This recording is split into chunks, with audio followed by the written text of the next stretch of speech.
Assalamualaikum warahmatullahi wabarakatuh. Di video kali ini saya akan menjelaskan pronoun atau kata ganti kalau dalam bahasa Indonesia. Nah, apa sih yang dikatakan dengan pronoun?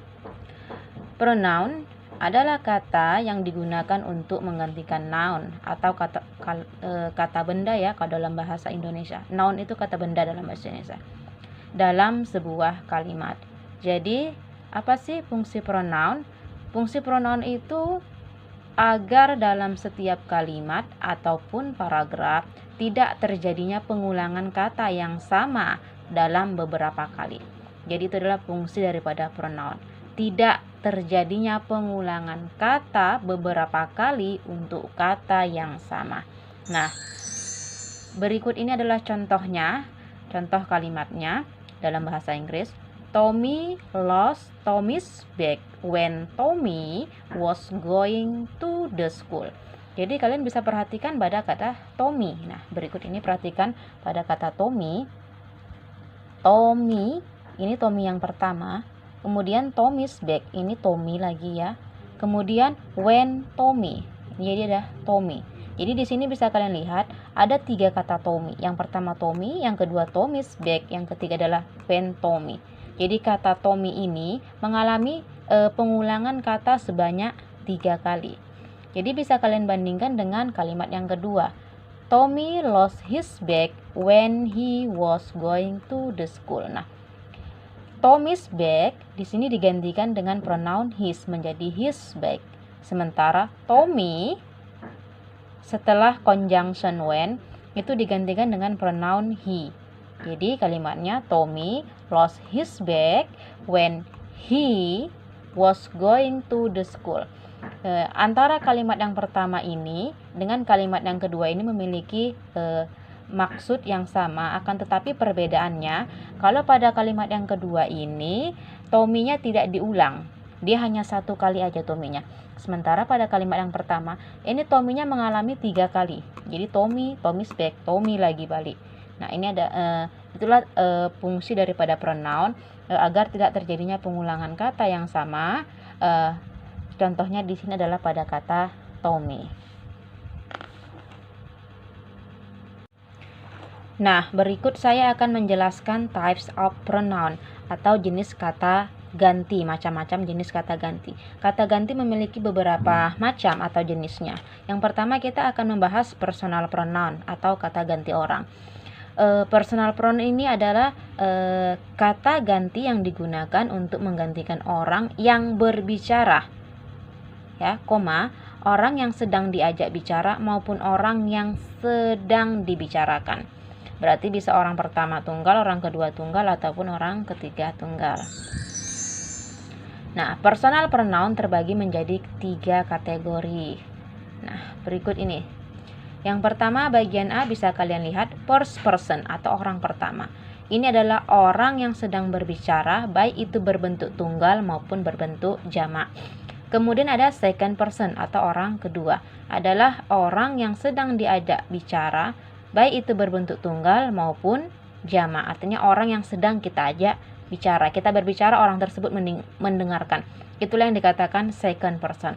Selanjutnya, third person atau orang ketiga adalah orang yang sedang dibicarakan, baik itu berbentuk tunggal maupun jamak. Jadi seseorang itu berbicara, ada lawan bicaranya. Nah, di antara pembicaraan mereka itu, mereka membicarakan orang lain lagi. Orang lain ini yang mereka bicarakan, yang dibicarakan oleh 2 orang, itulah yang dikatakan third person atau orang ketiga. Jadi personal pronoun dibedakan menjadi 2 kelompok ya. Perhatikan yang pertama ada nominative case. Ini bisa kalian yang perhatikan ya, ini nominative case atau kasus subjektif. Kasus subjektif atau nominative case ini terdiri atas I, we, you-nya ini ada 2 kali ya. Kemudian he, she, it, dan they. Nah, kemudian yang kedua, ya kelompok yang kedua di sini ada objective case atau kasus objektif. Di antaranya adalah me, us, kemudian you. Ini you juga ada 2 ya di sini. selanjutnya his, him, it, dan them.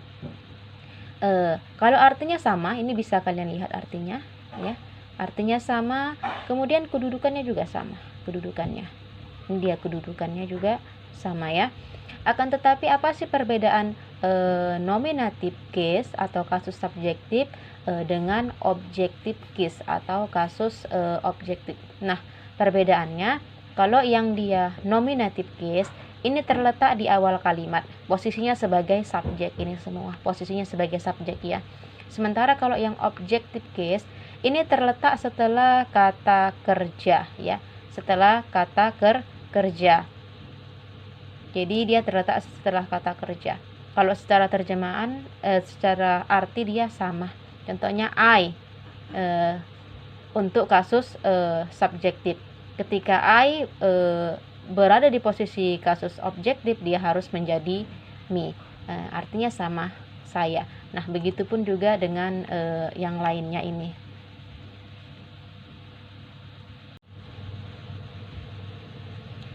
Contohnya ini, ya, bisa kalian perhatikan untuk yang nominative case. I am a doctor. Contohnya lagi, she is my mother. Kemudian they fix my car. Jadi I, she, kemudian they, ini terletak di awal kalimat, ya. Dia sebelum kata kerja bantu, yaitu am dan is, ataupun sebelum kata kerja, yaitu di sini fix.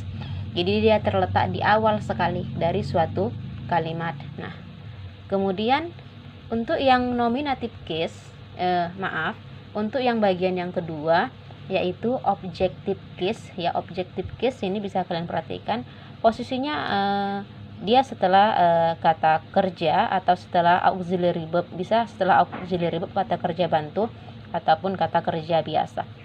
Objektif ini dia setelah kata kerja, ya, pada umumnya. Perhatikan pada kalimat I give him, ini him. Him ini adalah objektif case-nya, objektif case. Dia terletak setelah kata kerja, yaitu give, ya.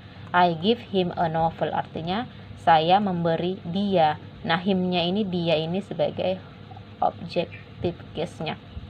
Berikut contoh yang lainnya. Grace is talking to me. Talking ini kata kerja, ya, is talking to me, ya. Me. Jadi kalau dia posisinya sebagai objective case, dia menjadi dia me, ini artinya saya.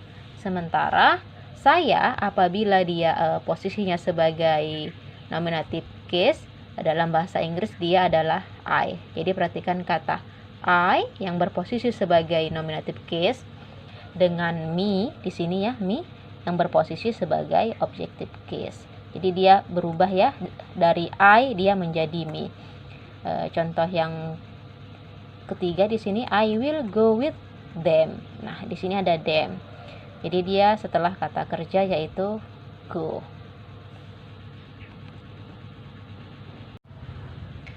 Berikut yang kedua adalah possessive pronoun, kata ganti kepemilikan.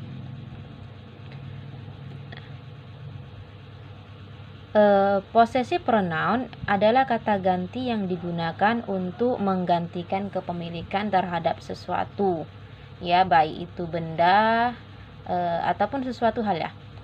Bentuk possessive pronoun berasal dari personal pronoun atau kata ganti orang.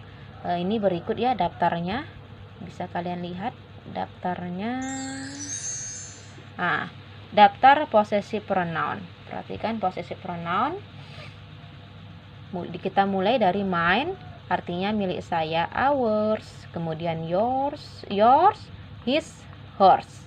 Ya, kalau his ini miliknya laki-laki, hers miliknya perempuan, its miliknya selain manusia. Dia bisa benda maupun hewan, ya.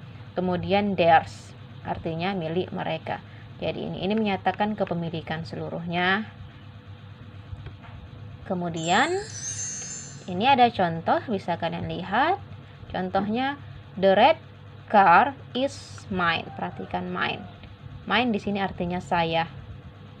Nah, ini kita ambil dari personal pronoun yang dia mengalami perubahan mengalami perubahan ketika menjadi possessive pronoun. The red car is mine. Mobil merah itu milik saya. Contoh yang kedua, these books are theirs. Ya, jadi menyatakan milik mereka itu pakai possessive pronoun theirs yang artinya milik mereka. Begitupun contoh yang ketiga, the cat is hers. Nah, hers di sini menyatakan kepemilikan. Kucing itu miliknya. Miliknya artinya nyanya ini, hers ini untuk perempuan. Yang ketiga ada reflexive pronoun atau kata ganti refleksif. Nah, reflexive pronoun adalah kata ganti yang menunjukkan bahwa perbuatan yang dilakukan oleh subjek itu mengenai subjek itu sendiri.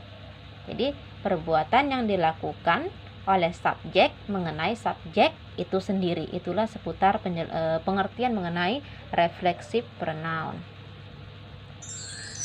Oke ya, ini daftar daripada reflexive pronoun. Yang pertama, myself artinya saya sendiri, ourself, yourself, kemudian yourselves. Jadi bedakan yang yourself ini kamu sendiri, ini dia bentuk tunggal. Yang yourselves kalian sendiri, ini bentuknya dia sudah jamak, artinya orangnya sudah lebih dari satu ya. Kemudian himself, dia sendiri laki-laki, herself, kemudian itself, dia sendiri selain manusia. Jadi bisa benda, bisa juga untuk hewan. Yang terakhir di sini ada themselves ya, themselves, mereka sendiri. Oke, pada umumnya bentuk reflexive pronoun di dalam kalimat berada setelah kata kerja. Jadi reflexive pronoun itu di dalam kalimat dia diposisikan setelah kata kerja. Nah, berikut ini contohnya, bisa kalian lihat pada layar. We look at ourselves in the mirror. Jadi we look ini adalah kata kerja, yaitu artinya melihat. At ourselves, diri kami sendiri, in the mirror, di dalam kaca. Kami melihat diri kami sendiri di dalam kaca. Jadi we ya, look melihat. Ourselves ini kembali kepada we, lagi balik dia. Ya, ourselves diri kami sendiri. Ya, jadi kami melihat diri kami sendiri di dalam kaca. Jadi perbuatan tersebut kembali kepada subjeknya lagi. Itulah yang dikatakan reflexive pronoun. Contoh yang kedua ini bisa kalian perhatikan. She bought a new car for herself. She bought a new car for herself. Dia membeli mobil baru untuk dirinya sendiri. Jadi kembali kepada dirinya sendiri. Nah, ini ada catatan yang perlu kalian perhatikan seputar reflexive pronoun. Jadi ada catatan khusus ya. Reflexive pronoun digunakan untuk menyatakan sesuatu yang berhubungan ya dengan diri sendiri. Contohnya di sini contoh kalimat, I will defend myself. Pada kata myself ini berkaitan dengan diri sendiri. Artinya saya akan mempertahankan diri sendiri. Jadi myself ini artinya diri sendiri. Selanjutnya contoh yang kedua, she killed herself with a knife. Artinya dia membunuh dirinya sendiri dengan pisau.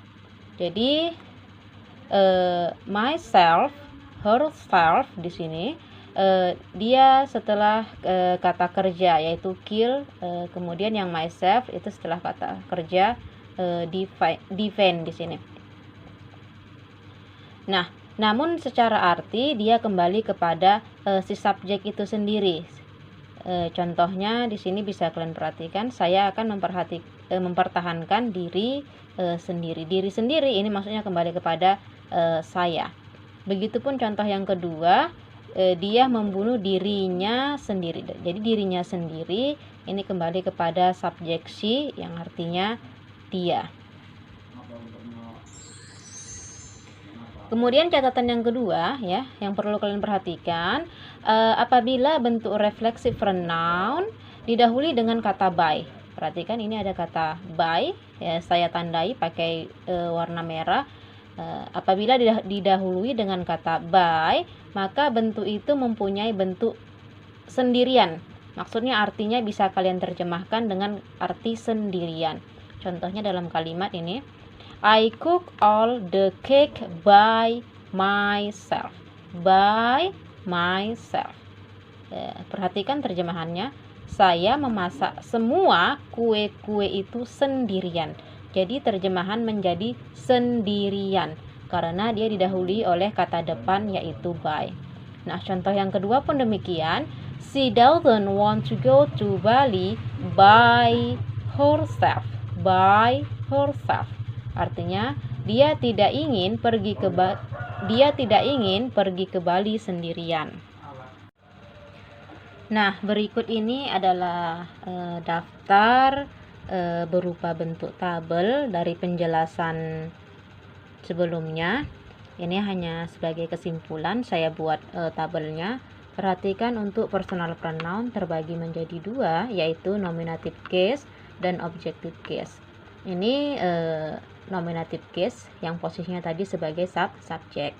Sementara ini adalah objective case di mana posisi mereka ini adalah sebagai objek. Kemudian ada possessive pronoun, kata ganti kepemilikan. Kemudian reflexive pronoun. Jadi dia urutannya kok dalam tabel itu I, me, mine, myself. We, us, ours, ourself. Ya, ourself. Begitupun dengan yang lainnya ya. Yang you, he, she, it, they. Ketika dia harus mengalami posisi peletakan tempat yang berubah, maka dia pun dia akan mengalami perubahan kata. Kalau dia dalam bahasa Inggris seperti I, ketika posisinya menjadi objek dia menjadi me. Nah, I ketika posisinya menjadi posesif pronoun dia menjadi mine. I ketika dia posisinya menjadi reflexive pronoun dia menjadi myself. Nah, yang we juga demikian, menjadi objek dia posisinya katanya berubah menjadi us. Ketika posisi pronoun we di sini menjadi ours. Nah, ketika di reflexive pronoun we menjadi ourself. Begitupun dengan deretan kata yang lainnya. Oke ya, semoga penjelasan di video kali ini bermanfaat buat kalian semuanya. Tentunya jangan lupa untuk terus dukung channel Cunitanita untuk kemajuan ke depannya, yaitu dengan cara like, share, dan subscribe. Demikianlah penjelasan di video kali ini. Saya mohon undur diri. Assalamualaikum warahmatullahi wabarakatuh.